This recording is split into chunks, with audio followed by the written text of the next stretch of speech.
Salam dan salawat tak lupa kita sampaikan kepada junjungan kita Nabi besar Muhammad sallallahu alaihi wasallam beserta para keluarga dan para sahabatnya. Tak terasa kita sudah berada di ujung tahun 2020. Sebentar lagi mungkin kita akan memasuki tahun 2021. Banyak upaya-upaya kita yang kita lakukan untuk kita bisa hidup dengan nyaman, bahagia. Tentunya ada dua kata kunci yang disampaikan oleh baginda Rasulullah SAW, yaitu sabar dan syukur. Di tengah pandemi ini, dengan wabah corona ini, hampir seluruh sendi-sendi kehidupan seolah-olah terasa luluh lantah, tidak berdaya. Maka kuncinya adalah sabar. Dan kita ketahui jamaah sekalian bahwa sabar adalah adat kebiasaan para nabi dan para rasul. Sabar adalah permata yang menghiasi hidup para kekasih-kekasih Allah. Sabar adalah mutiara bagi orang-orang yang soleh. Sabar adalah cahaya penerang bagi seorang mukmin, siapapun yang akan menapaki jalan kehidupan kebahagiaan di dunia dan di akhirat. Menurut Imam Al-Ghazali, kata sabar dengan berbagai turunannya terdapat lebih dari 74 dalam Al-Quran tentang kata sabar. Salah satunya adalah pada firman Allah, "Wala najziyannal ladzina sabaru ajrahum."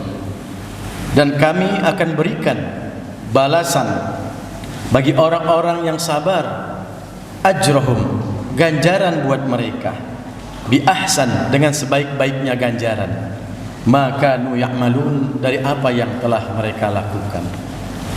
Ma'asyiral muslimin rahimakumullah, dalam ayat lain pun disebutkan salamun alaikum, kesejahteraan buat kalian, bima sabartum, dengan sebab kesabaran kalian, fa ni'ma uqbaddar, karena sungguh ada kenikmatan nanti di kehidupan akhirat nanti. Ma'asyiral muslimin rahimakumullah, ada 3 bentuk sabar dalam pandangan Islam. Yang pertama adalah sabar dalam menjalankan ketaatan kepada Allah Subhanahu wa taala. Kita di waktu tidur kita misalnya, kita mungkin enak dengan nikmatnya tidur, tapi tiba-tiba kita bangun untuk melaksanakan salat subuh sebagai bentuk ketaatan kita kepada Allah Subhanahu wa taala. Mungkin kita merasa kedinginan ketika kita berwudu, tapi kita nikmati rasa dingin tersebut semata-mata sebagai bentuk taat kita kepada Allah Subhanahu wa taala. Atau mungkin kita pergi jauh dalam rangka menjalin silaturahim dengan saudara kita, dengan orang tua kita, tapi tetap kita jalani dengan ongkos, tenaga, pikiran dan sebagainya. Karena rasa taat kita untuk menjalankan taat kita kepada Allah, kita jalani juga. Dan kita sabar juga mengeluarkan apa yang kita miliki untuk berbagi terhadap sesama kita. Ini adalah bentuk ketaatan kepada Allah yang diwajibkan oleh Allah dalam konteks kesabaran. Termasuk ketika kita sholat pun dituntut oleh Allah dengan cara-cara yang sabar. Bukan sholat sekedar menggugurkan kewajiban. Tunaikanlah fardu-fardu sholat dan sunnah-sunnah sholat.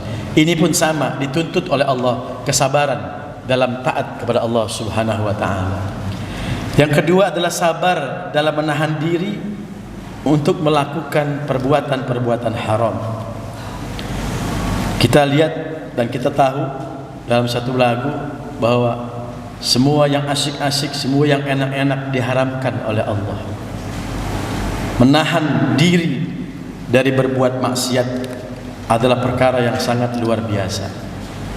Menahan diri untuk tidak berbuat maksiat itu adalah satu upaya mujahadah dalam jiwa kita, dalam rohani kita.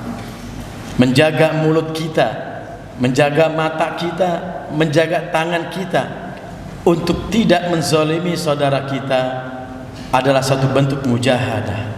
Kesabaran kita dalam menahan segala sesuatu yang diharamkan oleh Allah Subhanahu wa taala.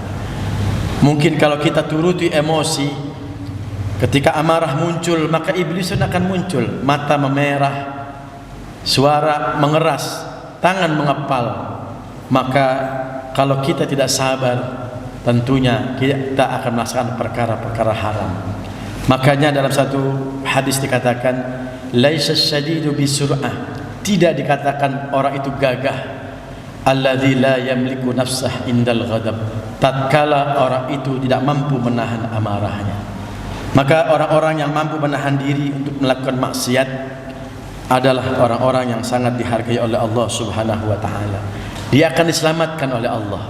Termasuk bagaimana dia ketika ada keinginan untuk menghinakan saudaranya, untuk merendahkan martabat saudaranya, dia bertahan untuk menjaga lisannya. Salamatul insan fi hifdzil lisan. Keselamatan manusia bagaimana dia menjaga lisannya. Maka kalau sekarang mungkin tidak dengan menggunakan mulutnya, tapi bisa jadi karena majunya teknologi, dengan jari jemari kita senantiasa melakukan head speak, apa yang disebut dengan menebarkan ujaran-ujaran kebencian, menebarkan caci maki dan seterusnya. Maka mereka mampu menahan ini, artinya dia telah bersabar menahan diri dalam melakukan perkara-perkara maksiat kepada Allah Subhanahu wa taala. Yang ketiga jamaah sekalian adalah sabar dalam menghadapi musibah. Kita ketahui saat ini musibah luar biasa. Sejak bulan Maret sampai saat ini tidak jelas kapan corona ini akan berakhir, karena mematahkan seluruh sendi-sendi kehidupan. Mungkin kita bisa sebut banyak orang-orang yang galau, stres dan sebagainya, masalah pekerjaan, masalah istri dan sebagainya, masalah anak sekolah. Ini adalah masalah musibah yang menimpa kita. Maka tentunya ma'asyiral muslimin rahimakumullah, sabda Rasulullah, ma yusibul muslim, tidaklah musibah yang ditimpa oleh seorang muslim, min nasobin, daripada keletihan, wala wasobin, penyakit, wala hammin, kegalauan, kegelisahan, wala hazanin, kesedihan, wala adha, ataupun sesuatu yang menyakitkan, wala gham, atau kegalauan, hatta syaukah, sampai melukainya, yusyakuha, yang menimpa dirinya, illa kaffarallahu, maka Allah akan hapuskan baginya min khotoyahu, daripada kesalahan-kesalahan dan dosa-dosanya. Ma'asyiral muslimin rahimakumullah.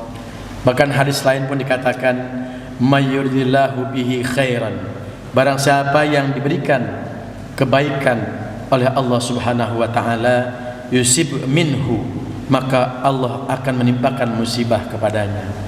Inilah kunci. Bisa jadi manakala orang-orang yang diberikan kesusahan, kesedihan, atau apapun yang tidak menyenangkan buat kita, sebenarnya adalah Allah menguji kita. Ibarat emas, maka ditempa, dipukul, dibentuk dan seterusnya, maka dia akan lebih bernilai di hadapan Allah Subhanahu wa taala. Musibah ini terkadang memang tidak mengenakan buat kita, membuat kita perih, membuat kita sedih, membuat kita galau. Tapi manakala kita kembalikan kepada Allah Subhanahu wa taala dengan kalimat inna lillah wa inna ilaihi rajiun, semuanya ini milik Allah, semuanya akan kembali kepada Allah Subhanahu wa taala, maka akan kita dapatkan ketenangan dalam hidup ini. Yakinlah suatu saat Allah akan berikan jalan solusinya. Belum lama ada kejadian di daerah kita, di daerah Ciledug, seorang marbot bunuh diri, tidak tahan menghadapi tekanan-tekanan kehidupan. Maka tentunya ini menjadi ibrah, pelajaran buat kita. Yakinlah bahwa Allah bersama kita. Sepahit apapun kehidupan, sesempit apapun kehidupan, semuanya kita kembalikan kepada Allah Subhanahu wa taala.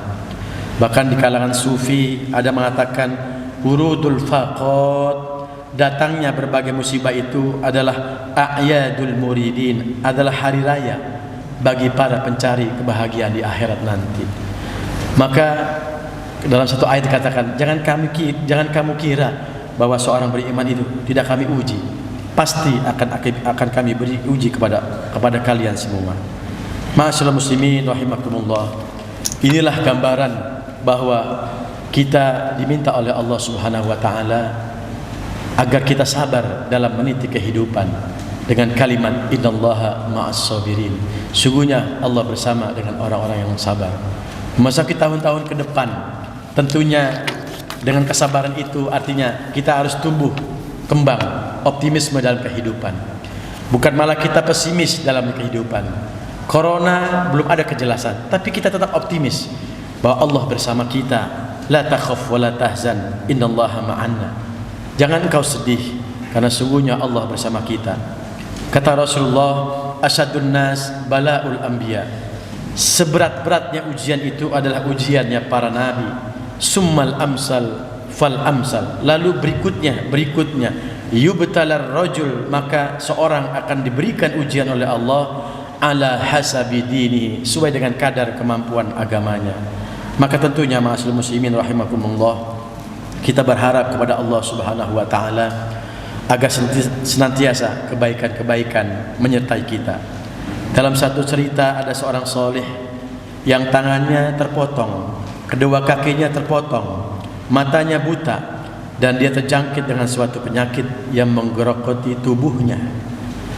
Namun walaupun demikian, ditambah lagi dia disisihkan oleh masyarakat, dianggap sebagai seorang sampah. Tubuhnya penuh dengan serangga, lalat dan sebagainya. Tapi dia tetap bersabar bahwa dia yakin bahwa dia selalu dilindungi, diawasi dan dalam pengawasan Allah Subhanahu wa taala. Bahkan orang soleh itu mengatakan dalam satu kalimat, alhamdulillahilladzi ja'ala qalbi. Ya Allah, segala puji bagi Allah yang telah menjadikan hatiku ja'ala qalbi khasyian, khusyuk, wa lisani dzakiran, dan lisanku senantiasa ingat kepada Allah, wa badani sabirun alal bala, dan Allah jadikan badanku ini sabar atas bala yang telah Allah ujikan kepadaku. Ilahi law sabaqta alal balaya, wahai Tuhanku, seandainya engkau ujikan kepadaku berbagai bala ujian, soba mazdatu fika illa hubba, tidak akan aku mengeluh, aku akan tetap mencintaimu wahai Allah Subhanahu wa taala. Inilah gambaran jamaah sekalian bahwa sebenarnya seluruh gerak-gerik kita, hidup kita semuanya berdasarkan ketentuan dari Allah Subhanahu wa taala. Mudah-mudahan memasuki tahun-tahun mendatang Allah senantiasa memberikan arahan, bimbingan kepada kita sehingga kita diselamatkan oleh Allah dunia akhirat, dan Allah masukkan kita dalam kelompok orang-orang yang soleh sesuai dengan firman Allah, ma'alladzina an'amta 'alaihim minan nabiyyin wasiddiqin wasyuhada'i wassolihin.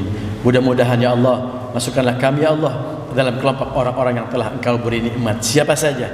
Para nabi, para rasul, para siddiqin, para syuhada, dan orang-orang soleh.